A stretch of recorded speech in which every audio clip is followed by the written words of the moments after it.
on Outside Source. If you're watching in North America, it's World News America next, with much more on James Comey's testimony before Congress. But if you're watching on the BBC News channel here in the UK or elsewhere around the world, we're handing over to David Dimbleby in the BBC Elections studio. The polls are minutes away from closing in the UK's general election, and we're about to find out the results of the exit poll. I'll let David pick up the coverage.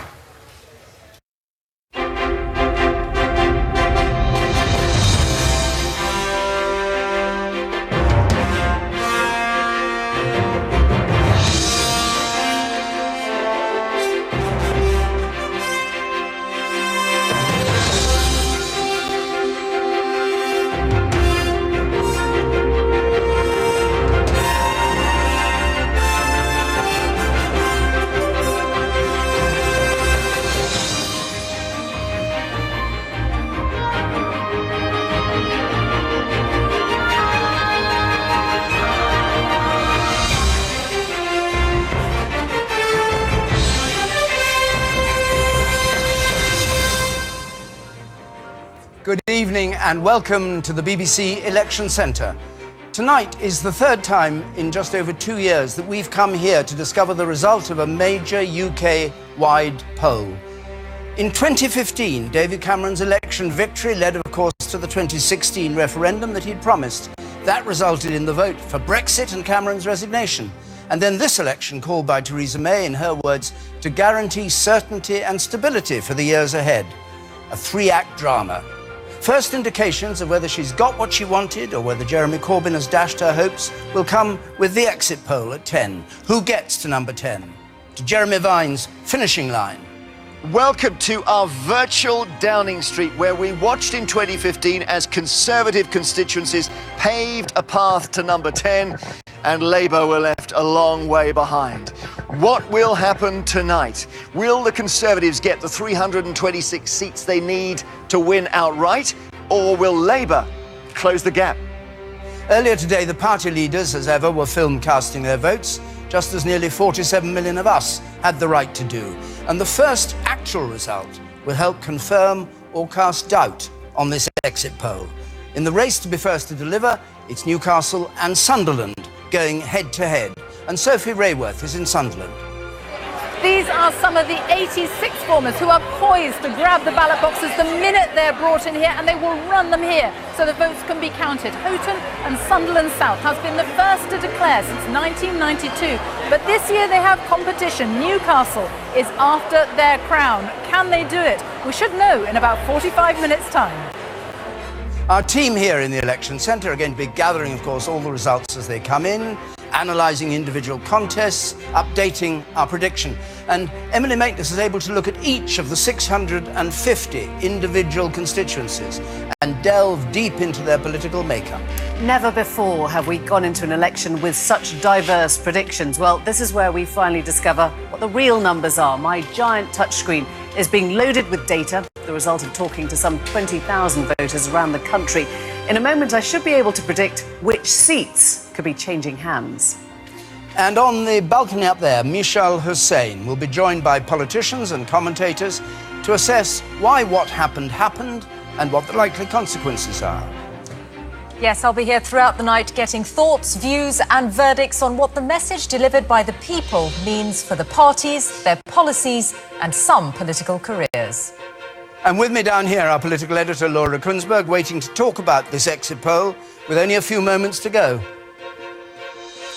There are just over 20 seconds to go till Big Ben strikes 10. Then I'll be able to reveal the results of the BBC, ITV and Sky joint poll. Over 30,000 people, 144 polling stations were questioned today, and by the magic of psephology, we're able to predict what we think has happened tonight. And what we're saying is the Conservatives are the largest party. Note, they don't have an overall majority at this stage. 314 for the Conservatives, that's down 17. 266 for Labour, that's up 34. The SNP, the Scottish National Party, 34, down 22. treat that figure with a bit of caution for technical reasons about the exit poll, which I don't need to explain right now. The Liberal Democrats on 14, up 6, and the smaller parties, Plaid Cymru stays on 3, the Greens on 1, none for UKIP, and the others 18.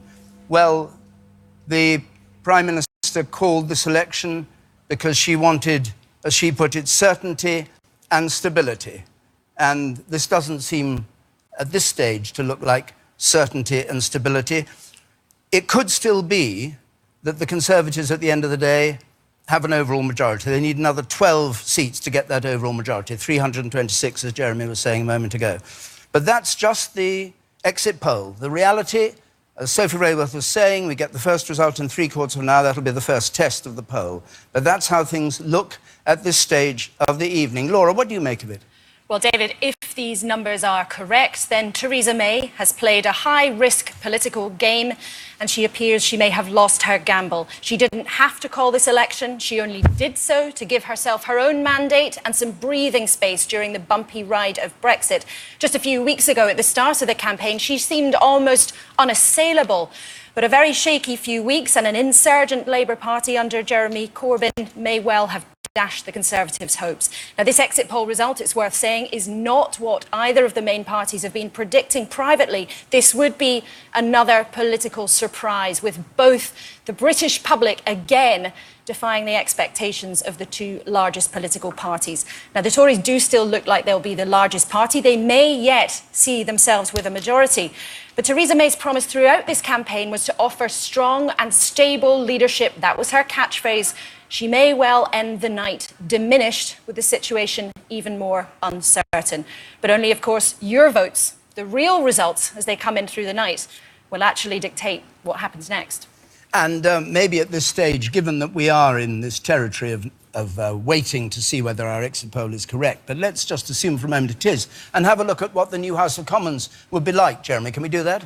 Yes, David. Well, this does feel quite sensational, doesn't it? The key figure is 326. Just over half the MPs in the House of Commons gives you a majority. David Cameron got just there in the last election, and the exit poll has the Conservatives falling short. So down 17 seats, 314. They can't, with their MPs, outvote all the other MPs in the House of Commons. That's what an overall majority means. Now, as has been said, it wouldn't take a little bit of error in the exit poll to actually push the Conservatives over the line. So it may yet happen. It's going to be a fascinating night. Let's have a look at the other parties. So, Labour, first of all, 266, up more than 30 seats. The SNP we have going down to 34. There are a lot of 50-50 calls there, though, so that figure may change. The Liberal Democrats have added 6 seats, we think, to their tally. 14 they would have, so that's an improvement for them. The same for Plaid Cymru.